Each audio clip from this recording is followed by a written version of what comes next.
Welcome back, and in today's video we'll be talking about cloud computing models or cloud computing service models. But before that, if you have not subscribed to my channel yet, make sure to subscribe and hit that notification bell as well.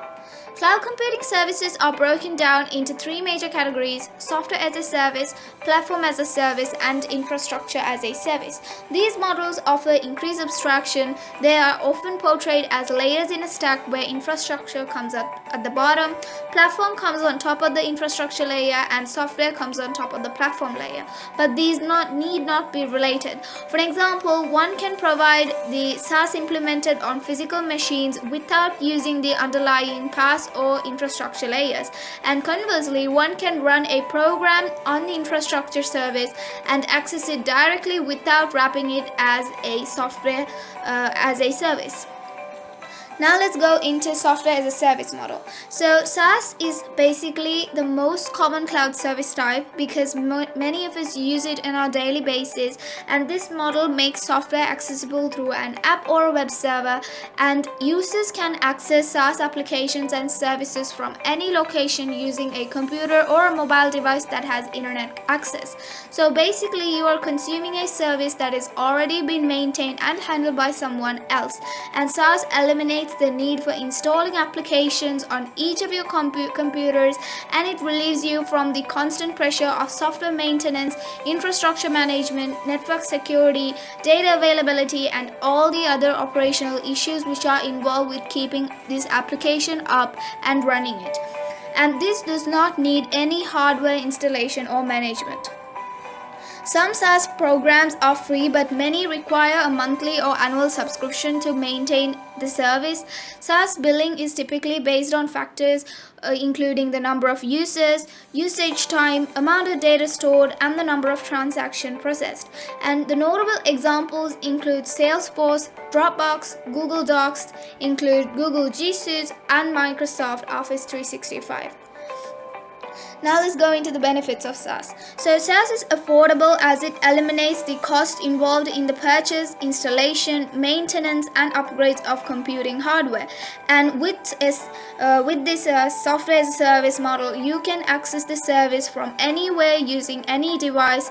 It could be a smartphone or a computer or any other type of device.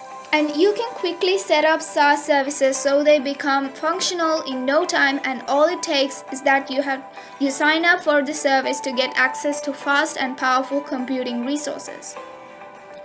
Next comes the platform as a service model. So platform as a service is a halfway between infrastructure as a service and software as a service. PaaS is a cloud environment supporting web application development and deployment, and this helps users to build, test, deploy, manage, and upgrade the application in one specific place. Additionally, users can often customize the features they want, including with their subscription.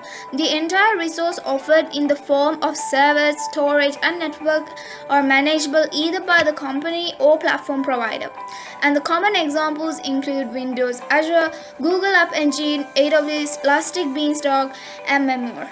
And benefits of PaaS is that PaaS reduces the development time since the vendor provides all computing resources like server-side components, which simplifies the process and improves the focus of the development team.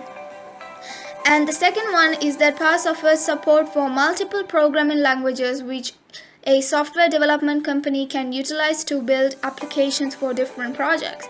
The third one is the PaaS will help integrate your team dispersed across various locations, enhancing collaboration. And the platform as a service model is preferred option if your project involves multiple developers and vendors, because with PaaS it is easy to create customized application as it leases all the essential computing and networking resources. Third and final one is the infrastructure as a service. So infrastructure as a service basically provides users with basic computer infrastructure capabilities like data storage, servers, and hardware, and all in the cloud, which will help the user to build their own application. So you can choose your own operating system, type of tech you need, and the type of app you need to build, and these are charged under a pay-as-you-go model where you are billed by factors such as how much storage you use or the amount of processing power you consume over a certain time span. In this service model, customers do not need to manage infrastructure. It is up to the provider to guarantee the contracted amount of resources and availability. Notable examples of the infrastructure as a service include DigitalOcean, Amazon Web Service, and Google Compute Engine. The benefit of using an infrastructure as a service model is the deploying, and this model eliminates the need to deploy on-premises hardware that reduces the cost. And as the most flexible cloud computing model, infrastructure as a service allows you to scale the computing resources up or down based on demand, and this lets you easily deploy the servers, processing, storage, and network to make it up and running in no time. And finally, there I have given a basic comparison between all these three models, and that's basically the explanation for all three type of service models. Hope you guys understood these things, and don't forget to share this video, subscribe to my channel, and hit that like button as well.